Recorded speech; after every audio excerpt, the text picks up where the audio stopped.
tije ichiwogi mane e pinje mag wasunge koso mag Afrika ge bende uore jo Kenya. To kera asepimo pinje mang'eny mwasedhiye mwatero huduma gieki.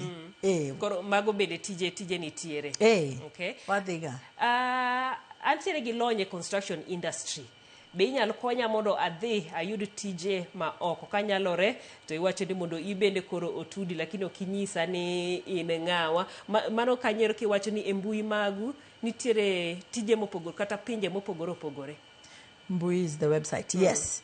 Mbui nitiere gi wantiere gi flashing gimoro ma flash mbui mangiso jobs. Kidhi kanyo tinyalo neno tije mantiere.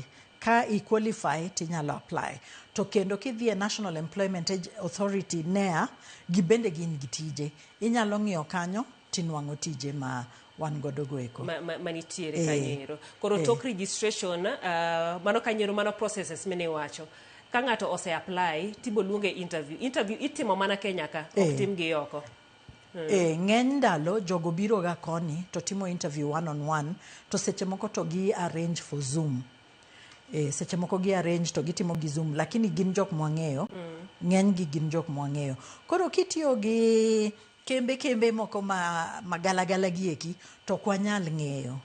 Gimomiyo wakwayo jo Kenya kiyie kinwang'o tich penjwa.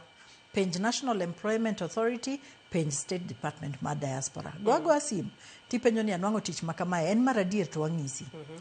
Machielo be penjo wechege